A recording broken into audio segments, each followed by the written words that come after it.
Hey, welcome to the Tim and Gugabe podcast. This is your host, Tim. Please like the video and subscribe to the channel. Gugabe, how are you doing? It looks, you're having a baby soon, right? Yeah, 2 months, end of March.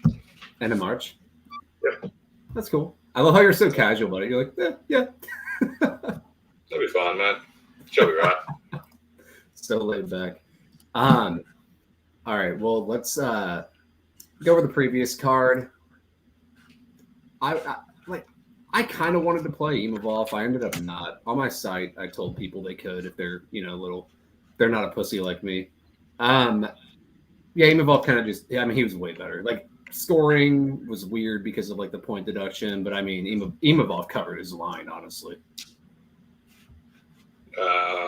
Yeah, decent fight. I just kind of saw it as a shit show and passed. Like, I understood the takes and Evolve being better, but I just felt like they both had enough black marks on their name that I had no interest in getting involved in that fight. Yeah, like I get it. Because it's like one round they just scored for Delidze, the one that the point deduction happened. It's like they gave him a 10-8. And it's like then they gave him another round too. But I honestly thought like the best score, like I gave Evolve every round. I think round 2 was like the best argument for Delidze, but he still got outlanded every round in significant strikes, and Evolve landed bombs every round, So, yeah. Moicano and Dober.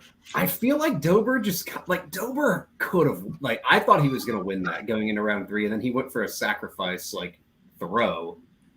And because I feel like Moicano, his energy was gone to get takedowns, but his energy was there to, like, hold position, And it's like Dober had him, man. Like, I still think Moicano was, like, the rightful favorite just because, like, he was just going to get a lot of takedowns early in that fight every time, but Dober had his opportunities for sure. Good fight. Yeah, it was a fun fight. Dober pisses the way, but I don't think the pre-fight money line was massively off. Probably like Moicano probably was favored a bit too much. It's surprising you got steamed like minus 200. Like I just feel like Moicano's a guy you can very rarely trust with that kind of juice, just because he is what he is.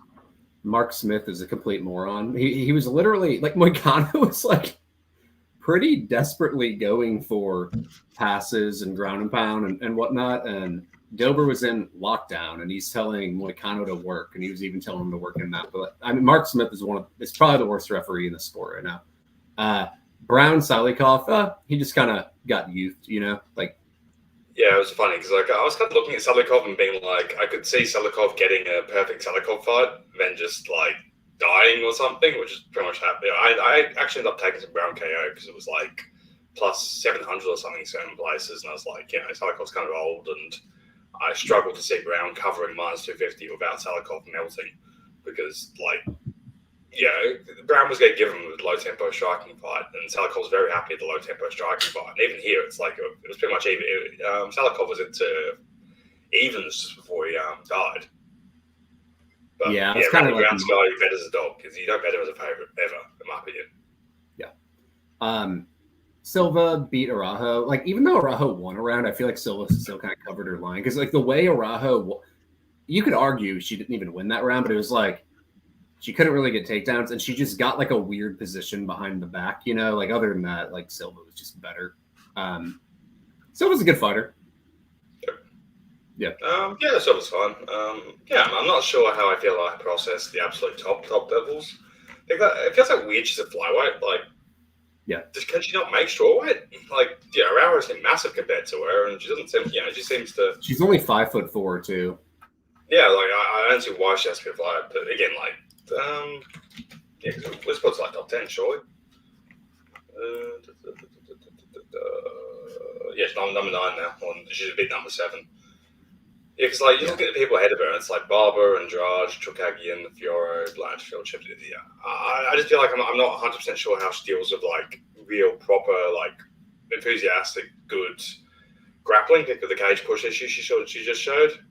And Chukagian or Barber could be fun. Barber probably just do hilarious Barber things. So Silva seems like a good fighter, but she's good. I'm not sure how I process at top level.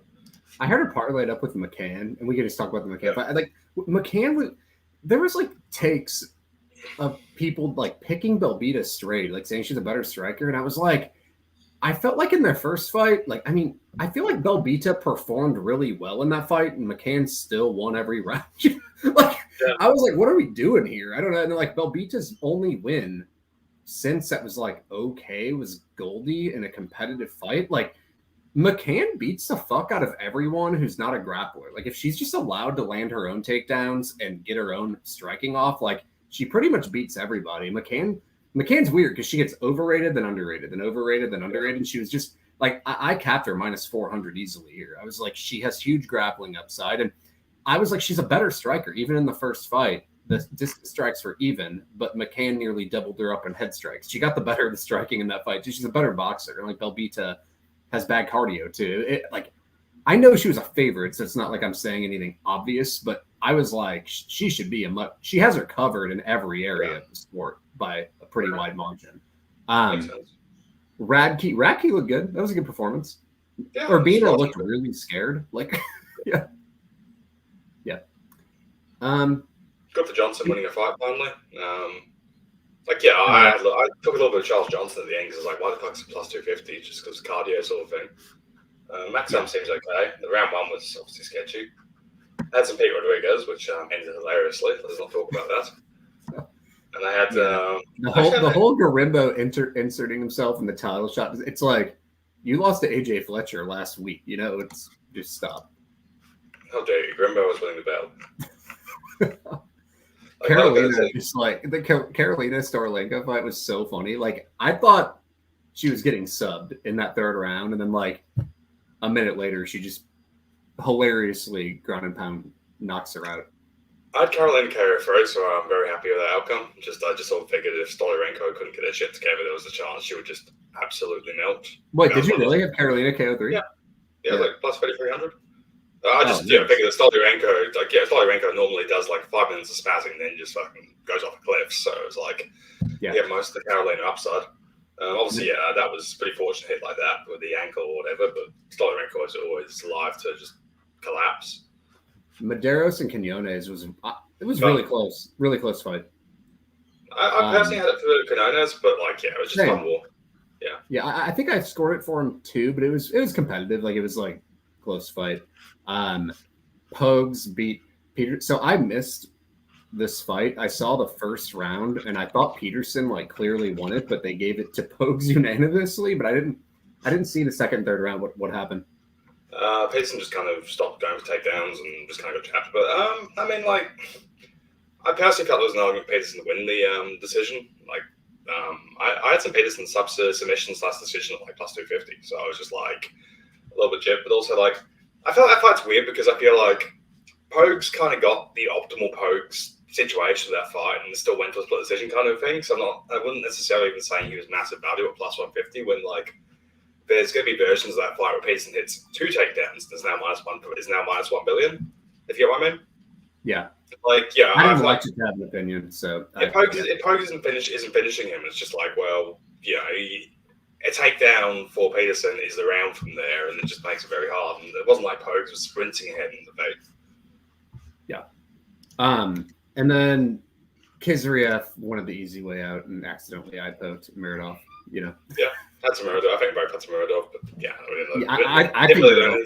I really think Miradov is going to fuck him up like badly. But I mean, we may not ever know. Anyway, let's get to the February 9th card. Where's this at?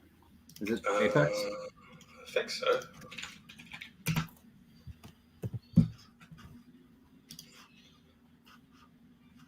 Yeah, it is. Yep. It looks like, I mean, the main event kind of seems like an Apex main event. Hermanson and Pyfer, I think there's clear value on Hermanson. Like, like Hermanson is a better volume, he's a better striker over the course of 25 minutes. I mean, he just styled on Chris Curtis like an easy, he's got that like real janky in and out kicking game. It's really hard to deal with. I think he can just go to the legs in this fight. He he has put up like hundreds of significant strikes in a lot of fights. Yeah, like Pyfer didn't meaningfully separate and bowl him from fucking Alan Amidovsky. Yeah, it's and like Alan Simon's leg kicks that was kicking Pyfer. Like again, like Pyfer could definitely lamp him. Like don't get me wrong, but like Hermansson's been knocked out by Thiago Santos in his prime and Jared Cannonier.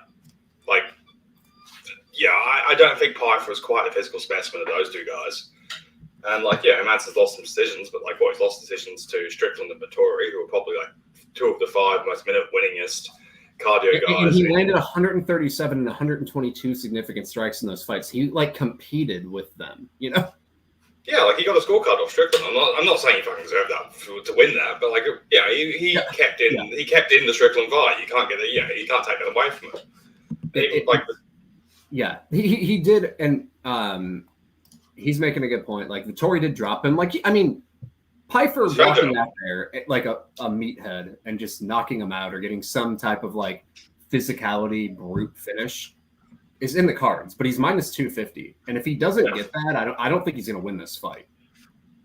I also think it means like under 2.5 is minus 140 right now, and Pyfer is minus 250. So like, pick one.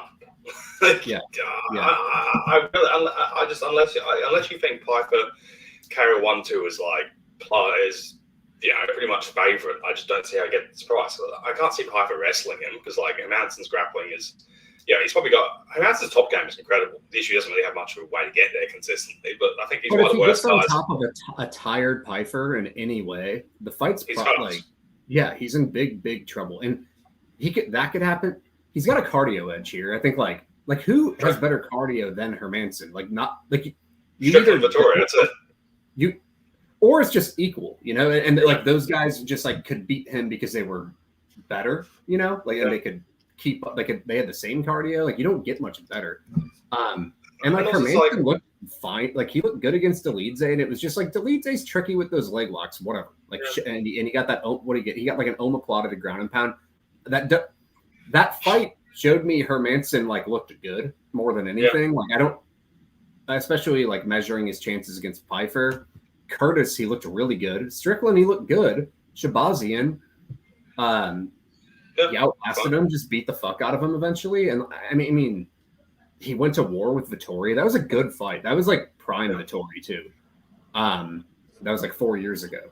I can't believe that's 3 years ago. A little 3 in 2 months. But anyway, like Pyfer could go out there and knock him out totally, but minus 250, get out of here. I just don't think Pyfer was like. Is Pyfer better than Curtis or Delidze? I don't even know if Pyfer would beat Curtis in a fight. Yeah, I mean, I don't even know if Pyfer's that good. Like, Pyfer could just be worse than Curtis and Delidze. Like, Pyfer's fine, but his strength of schedule's been absolute. Like Al Hassan. Like, how many times have we seen this? Like, you have a top 10 fighter in Hermansson who has literally competed with the Strickland, who could easily be champion right now if that decision went his way, who just beat Adesanya way worse, and now you have a guy who's finished pretty bad fighters quickly. And now he has like one of the and like Hermansson is tough. Like the thing is, I don't think his durability is bad. It's like Cannonier, you know. Yeah. And like he can get his knee exploded. He could die here. It's just not a thing where I'm like he has a bad. I think he's like generally kind of durable, you know. Yeah, like Cannonier, like the leg kicks seem to do it just as much as like his knee was not where it needed to be when Cannonier KO'd him. So like I don't think even that it wasn't like Cannonier just led them. He's just also hard to hit, you know. Chris Curtis went 18 of 89 to the head because Hermansson's just in and out and like really annoying. Like he's just, and that was a masterful performance by him. It was a really good one, but yeah, I think we got our point across. Ige and Feely.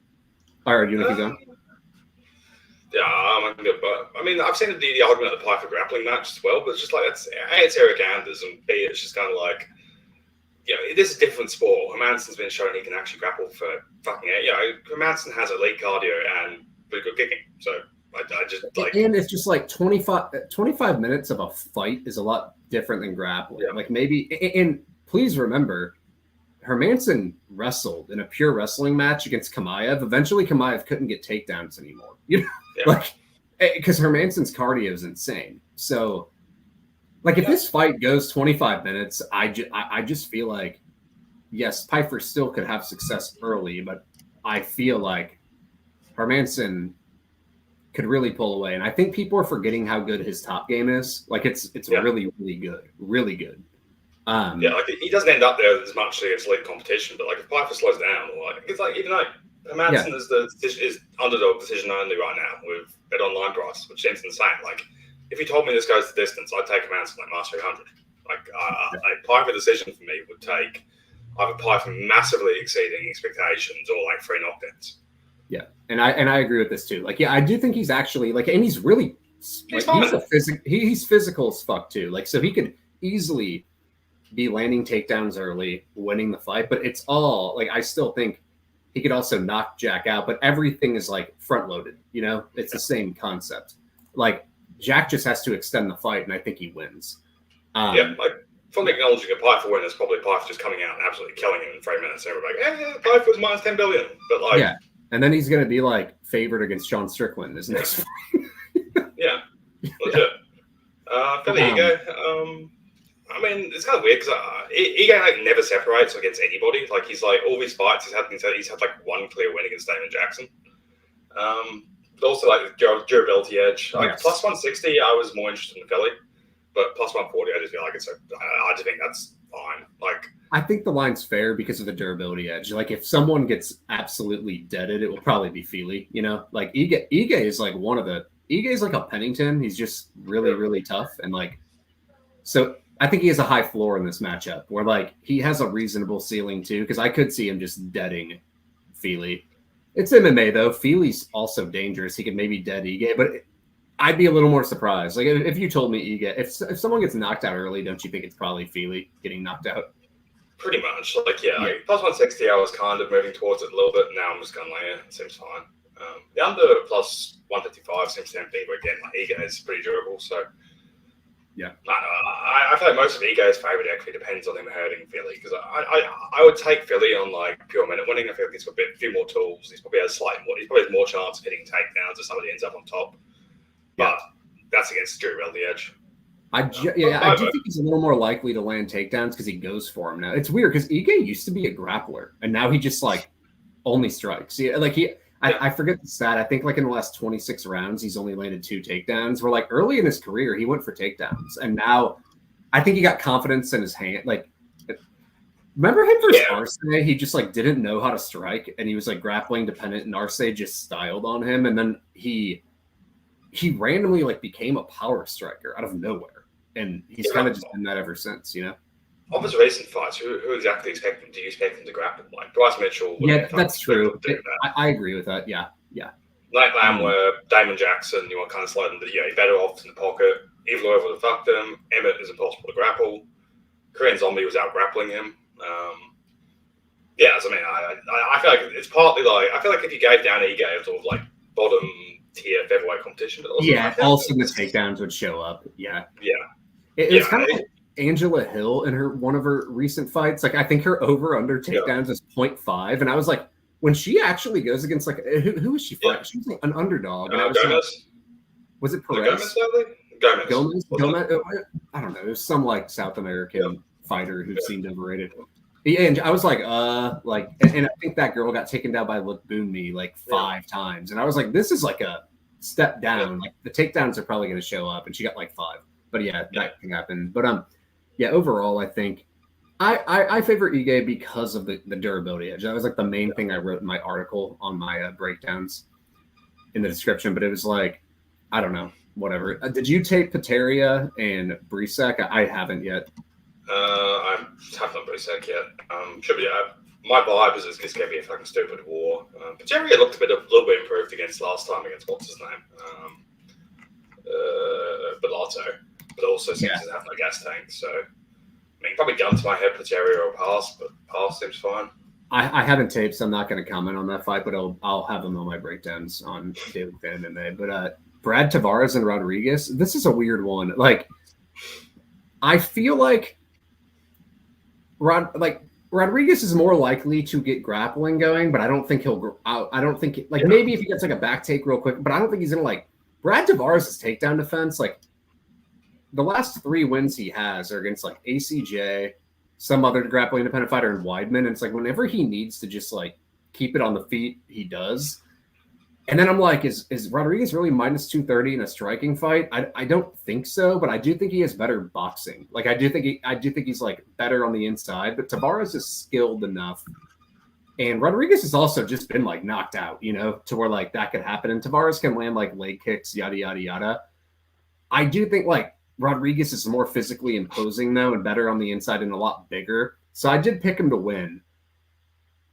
Line might be a tad wide though, but I do. What are your thoughts here? Pretty much the same. Where it's like, all right, like Rodriguez probably not going to get grappling going, so it's hard for him to be minus 5 billion just because he's kind of fragile, but also Tavares is kind of inoffensive, so it's just like, I have no, and Rodriguez kind of get. I wouldn't play minus 250 Rodriguez, but also Tavares is just kind of hard to see much of a coherent win path. Because he's looked a bit like he's slowing down a bit lately anyway too. So and it was like your striking looked good because you were like basically leg kicking a like disabled Chris Weidman. You know, like Rodriguez is a much different animal. You know, like gun to my head, probably Tavares over Rodriguez. Yeah, if I had to pick somebody at plus 200, I guess Tavares, but like the price seems fine. Yeah. I do think Rodriguez will get that done, but it's a little like he's expensive. Like minus 230 on like a guy who probably won't get grappling going. The striking could be reasonably competitive, and we've just seen him. I mean, Jordan Williams knocked him out. Like Brad Tavares could knock him out. So and he's been hurt like a lot. Michael Johnson and Darius Flowers. I mean, Michael Johnson should kind of fuck him. Like Flowers. I kind of think so. I kind of think so too, because it's like, is Flowers really going to win this fight unless if he knocks him out? And like the 3 KOs in Johnson's career are Josh Emmett, Gaethje, and like a war, and that wasn't like a bad chin. Emmett, and then his last fight. I think my main hesitancy is he was just KO'd really bad recently, so like maybe his durability is shot a little bit, but like it's been 10 months. Yeah, it's not like it's been like 9 months. It's not like it's immediate, and like even against CDF, he looked fine going to round 1. Like CDF, he was looking completely fine until he died. I mean, yeah, and like he looked good against Jacasey, like, and I mean, Darius Flowers just doesn't look very good. Like he is aggressive, like he was really aggressive versus Matthews. I do think like he's got to knock. Like if this goes to the cards, you really think Flowers wins? I don't. Like, be surprised. Something weird could happen, but like generally, I think Johnson could honestly just dominate him. And like also, even though Flowers could knock out Johnson, Johnson hits hard. Like he might just knock him dead. You know, like Flowers on the I do think his like overall aggression looked a little better against Matthews on the feet than he did on his regional tape. His regional tape, he just like did not look like a good round winning striker. He was just kind of like explode, stop, explode. He showed a little more consistency against Matthews, but again, like Johnson's pretty good. He is untrustworthy though, but it's like, I don't know. Maybe Flowers could land a takedown or two, but Johnson's pretty tough to actually ground. If you ground him, he can get fucked, but I think it's probably Johnson or pass. Yeah, I agree. Like Flowers, even like Matthews, like we came in short notice, massively overweight ADR until spazzed for a couple of minutes, but didn't really do anything to Matthews. And is he going to do that again? Because if he decides to just give John, I think there's a chance he just decides to give Johnson like a low medium striking match, and then he just loses because Johnson is way better than at that. Yeah, he's just more skillful. He's way more proven, way better competition. Is this a lightweight? Did Flowers fight at welterweight on his debut on short notice? I think he did. It was like really, really short notice. Remember? Yeah, it was. Yeah. Yeah, like Matthews outlanded him 47-31 at distance, and that's probably like Flowers' best pocket to even compete, you know, because I don't know if he really has the cardio. But like Johnson, I think Johnson, like it's Johnson or pass in my opinion. Vieira and Petrosian, this fight's been like booked and rebooked. No strong opinions here. I feel like Petrosian live bet is like the way to go. Yeah. He might get subbed early, but I think Petrosian live bet's the way to go. Yeah, Petrosian seems to have pretty good get-ups. Yeah, but again, like, it's very possible he just gets instantly subbed. Yeah, I pretty much totally agree with you. Yeah. I've seen people with very passionate takes about this fight, but I'm just kind of like, it just feels binary. Yeah, I mean, it's super binary. Like, yeah, and like, I mean, if you want to go with like Vieira early or pre-fight, I think that's fine. But it's like, or Petrosian live, you know, because I do think like if Vieira has success, it'll be early. What do you think of? I think. Do you want to talk about this fight because? Oh God. Pacquiao's weird. Like he didn't show get-ups against the Brazilian guy last time, but historically on the regionals, his get-ups have been pretty good. I probably would. I'm personally kind of leaning Pacquiao on that one. I feel like I don't really trust Clark to just control him. And Pacquiao's got pretty good cardio and will not fuck off kind of a thing. Obviously, he's not. Usually Clark loses by singular big nuke, but maybe it's Pacquiao or pass or live Pacquiao kind of a thing. I might play I might do the old donation on Devin Clark KO, which never actually happened. He hurts people. He never finishes them. But what do you think about? Go on. I think it's a fun fight. Again, I legitimately think it's a fun fight between two guys who get too much shit. What do you think of Wells and Griffin? Griffin seems to only have 5 minutes in his soul anymore, so. And also, I watched like Max Griffin versus Brazilian Cowboy like 5 years ago, and I'm like, I still kind of think that's going to happen. They need to bring back They need to somehow book Jeremiah Wells versus like prime Brazilian Cowboy. That would be like an incredible fight. Yeah. Because like Max Griffin, he just gasses so hard after a round. I just don't like his get-ups, and I could just see Wells hitting a bunch of back takes. What happened with if Wells just kind of did what he did to the guy last time, but just didn't get stuck through it. Wells is decent now. Yeah, Giles versus Cortez, not bad. I was really back and forth. I just taped it, and I was like really back and forth. Like I think I picked Wells by decision, but I'm like, he's my like least favorite fighter to watch in the UFC right now, besides Leon Edwards. he fucking. All he does is just like he tries to throw a blitz and then he's 50 feet out of range, and then he tries to throw a bomb, get out of range because he can't strike, or he blasts doubles. Like he's like in or out, and he like gasses. Like his striking is fucking awful, and he's like he's so chinny. That's why I don't want to play him here. He's so fucking chinny. Like Semmelsberger knocked him down like 38 times in that fight. And then he got like control the rest of the 12 minutes. And like, I do think Griffin's like physical enough and like decent enough to where he could just get some separation and like hurt him. Like I really do. And so if Wells wasn't chinny, like I would be like, okay, yeah, like I agree with this, but I'm a little skeptical on him. Like I don't think people should play him at that line. But yeah, it's just like he's awful to watch. I can't stand watching him fight. But sorry. He just seems like a nice guy. I don't know, but whatever. Actually, I don't know if he's a nice guy at all, but whatever. Any other fights you want to talk about?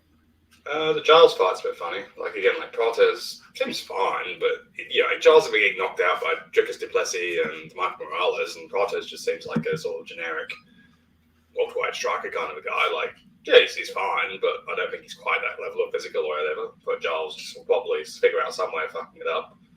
Yeah.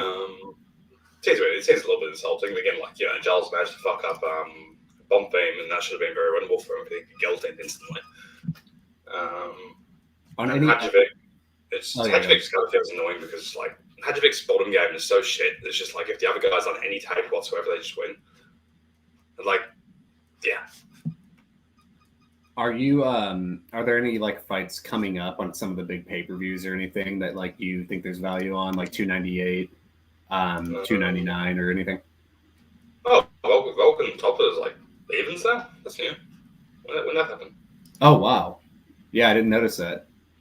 I mean, I think you kind of got. I mean, I think we discussed this last week. I feel like you kind of got like Volk 60% to me.